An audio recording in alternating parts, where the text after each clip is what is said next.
Marcos Braz detona a decisão da CBF e também comenta algumas coisas bem interessantes. Comentou sobre o Apolinho, né? Foi um rubro-negro, um cara que já foi técnico, era um torcedor apaixonado do Flamengo. Infelizmente passou dessa para melhor ontem à noite, né? No jogo do Flamengo, tanto que no meio da transmissão eles até comentaram isso. O João Guilherme estava narrando o jogo.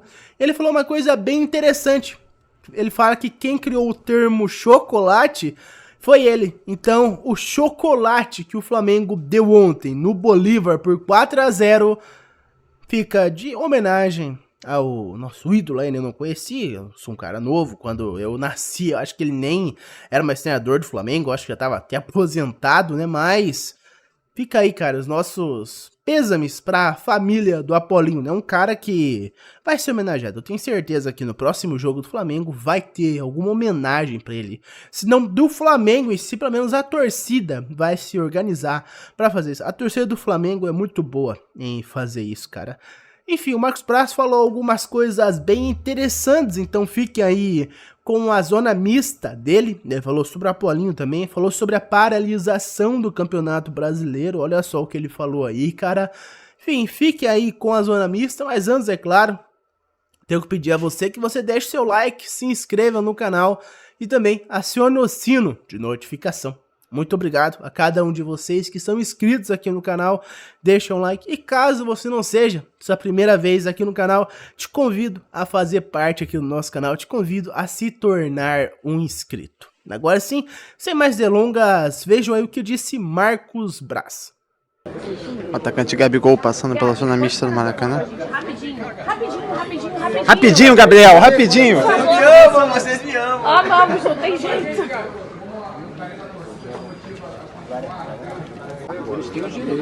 Marcos.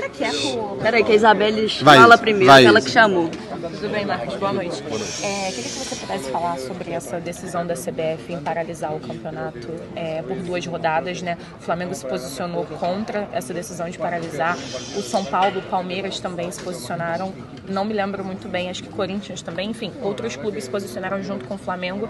Queria que vocês pudessem falar sobre essa decisão, como foi também a conversa com a CBF sobre a paralisação ou não e também com outros clubes. Eu acho que o que eu posso falar é o nosso sentimento.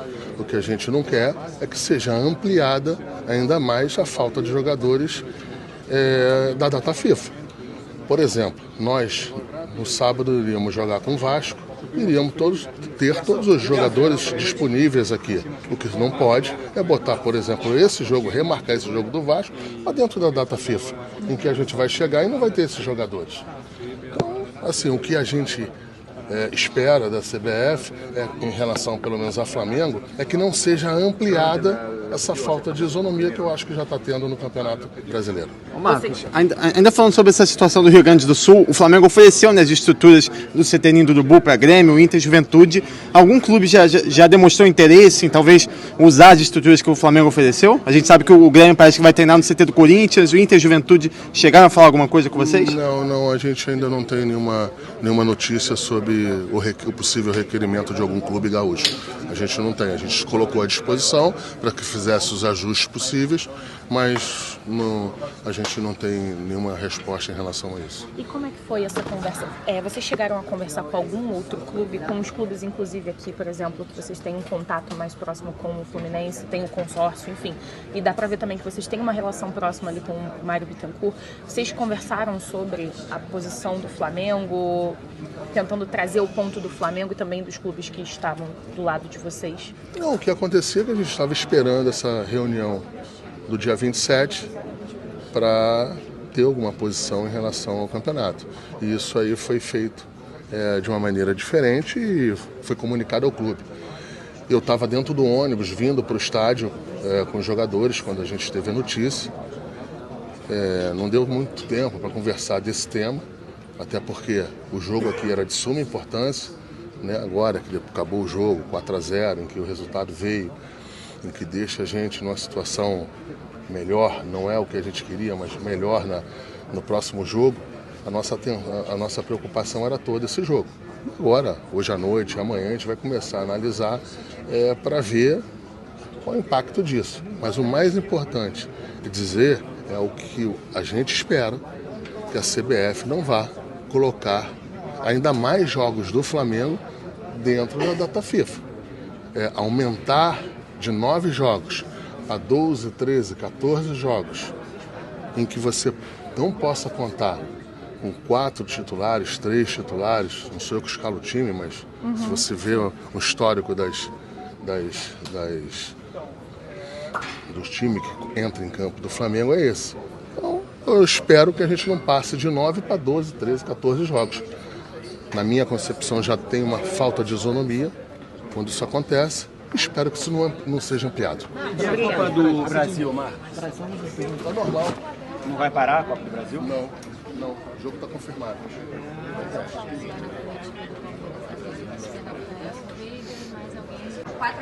O Flamengo tem 4 ou 5 jogadores nessa pré-lista. Na lista que chamam de lista aberta e que podem ser chamados a qualquer momento, mas eu acho que, por razões óbvias, será chamado só se tiver algum jogador machucado. Eu não acredito. O mais importante, a questão central de se dizer e de se comunicar é a esperança de não se ampliar de 9 jogos para 12, 13, 14 jogos ainda na data FIFA, porque você perder uma quantidade de jogadores, da importância desses jogadores, por exemplo, vou dar um exemplo de você perder uma Arrascaeta e um De La Cruz no jogo, eu acho que perde a isonomia o campeonato. Eu acho que não é justo com o Flamengo, não é justo quem investe, não é justo que vai à procura de fazer as contratações caríssimas que o Flamengo faz, para depois não poder usar um jogador num dos principais campeonatos do futebol brasileiro. E a Copa do Brasil está confirmada, né? Não, está confirmado. O jogo da Copa do Brasil está confirmado. Sobre o Apolinho, fala alguma coisa aí, importância dele, como carioca, inclusive. Muito triste em relação ao Palinho, que eu posso falar. Eu conhecia ele, conheço a família inteira. Um cara sensacional, um rubro-negro apaixonado, mas correto nas suas análises, sempre muito apaixonado, mas sempre imparcial. Um cara assim, tomara que ele tenha uma passagem maravilhosa e que a família esteja confortada. E é um cara assim, para quem eu tive o privilégio de conhecer ele. É um cara diferente. Flamengo vai homenagear? Deve, com certeza vai homenagear. Se tivesse jogo... Braz, só uma pergunta, Braz. Então aí está, meus amigos, ele reclamou, cara, de um fato. O Flamengo vai ficar extremamente desfalcado na Copa América, né? Vai perder no mínimo 5 jogadores. No mínimo não, né? Acho que é no máximo, até porque da seleção brasileira ninguém do Flamengo foi convocado. Felizmente ninguém foi convocado. Então vai ter o quarteto uruguaio, né, de praxe, o Varela, o Vinha e os meus campistas, Arrascaeta e De La Cruz. Daí, pela seleção chilena, vai ter o Eric Pulgar. Pelo menos até o momento a regra é essa, né? Até o momento o Flamengo não perde mais nenhum jogador além deles, exceto pela seleção brasileira. Um Ayrton Lucas, um Gerson, que já foi convocado, um Pedro, um Everton Cebolinha, talvez. Mas, felizmente, nenhum brasileiro foi convocado. Felizmente pro Flamengo, né? Infelizmente para eles. Quem não gostaria de jogar pela seleção brasileira, né? Mas, cara, com essa paralisação, o Flamengo, infelizmente, a tendência é o Flamengo ficar ainda mais desfalcado, porque além dos desfalques, a tendência é você ter mais jogos nesse meio tempo por conta da paralisação. Eu fui um cara a favor, eu sou a favor da paralisação, acho que agora não tem que ter futebol, você tem que focar em ajudar o Sul, né, principalmente o Grêmio tá fazendo isso, o Internacional tá fazendo isso, o Juventude deve estar fazendo isso, não tô vendo tanto assim, mas com certeza eles estão se mobilizando para ajudar. Então, cara, como é que você vai focar em futebol, né? Sendo que tem jogador do Internacional, jogador do Grêmio, jogador do Juventude, estão ajudando lá, o Thiago Maia. Cara, adoro trazer o exemplo do Thiago Maia. O Thiago Maia tá ajudando o pessoal a ser resgatado. O Thiago Maia tá lá fazendo parte do grupo de busca, tá salvando pessoas, tá arrecadando alimento, roupa, sapato, remédio, água, comida, qualquer coisa. O Thiago Maia tá ajudando. Isso que o Thiago Maia é do Flamengo, teoricamente, né? Ele tá emprestado ao Internacional. Fora que o Thiago Maia é do Norte, ele é de Roraima, se eu não me engano. Então você vê, cara, um jogador que não é gaúcho, ele tá emprestado ao Inter, tá fazendo tudo isso. Imagina o pessoal que joga no Inter há mais tempo. O Renato Gaúcho. Imagina o pessoal que é do Rio Grande do Sul, que é do Sul e joga no Inter, joga no Grêmio, joga no Juventude. Imagina só esse pessoal, o que eles vão fazer? Você acha que eles estão com cabeça pra jogar futebol, pra pensar em futebol? Enfim, já tô me estendendo demais aqui. Então, eu fui super a favor, mas é um fato, cara. O Flamengo vai ser prejudicado. Mas antes o Flamengo ser prejudicado do que o Flamengo se negar a ajudar. O Flamengo não ajudar, não focar seus esforços em ajudar eles, porque estava preocupado com o futebol. Enfim, essa é a minha opinião, cara. Agora eu vou trazer aqui pra vocês uma informação bem legal, cara, que eu peguei do site Gavia News. O Flamengo e Bolívar quebrou o recorde de público. Exatamente, cara. Teve um total de 59.424 torcedores pagantes. Quase 60 mil pessoas no Maracanã ontem à noite. E a lista, o top 5 com mais públicos, ficou assim atualmente. Acho que é só da Libertadores essa lista aqui, deve ser só da Libertadores. Em primeiro lugar, o Flamengo Bolívar de ontem, o 4-0, o chocolate que o Flamengo deu no Bolívar, com 59.424 torcedores. Em segundo lugar, também Flamengo. Flamengo tá com medalha de ouro e medalha de prata. Flamengo 2-0 no Palestino, com um total de 55.417 pagantes. Em terceiro lugar, nós temos a vitória do São Paulo sobre o Cobresal, não sei como se pronuncia, tendo 49.502 torcedores.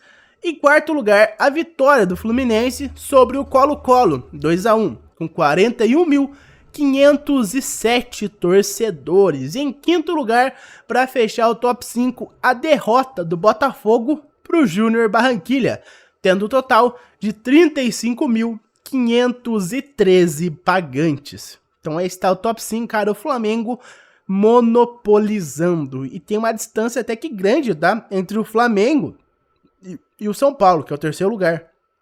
O segundo lugar é o Flamengo sobre o Palestino, 2-0, com 55.417. Em terceiro lugar tá o São Paulo, com 49 mil, cara. Vou até fazer a conta aqui, ó, cara. Em segundo lugar, o Flamengo. O Flamengo tá monopolizando, tá? Mas a diferença entre o Flamengo e o São Paulo. O segundo lugar é do Flamengo, com 55.417 pagantes. Com o São Paulo, em terceiro lugar, tendo 49.502, cara. Então, uma diferença aí de 5.900 torcedores, cara. Olha aí, a diferença entre o segundo jogo com mais torcedores, que também é do Flamengo, pro terceiro, 5.915 torcedores. Então o Mengão tá aí, ó, disparado na frente, tendo monopolizado primeiro e segundo lugar. O Flamengo quebrando seu próprio recorde, né? É normal isso. Mas por enquanto foi isso, meus amigos. Muito obrigado por ter me ouvido até aqui. Reiterando, deixa o seu like, se inscreve no canal e também aciona o sino de notificação. Eu vejo vocês no próximo vídeo. Um abraço a todos e até mais. Vamos, Flamengo!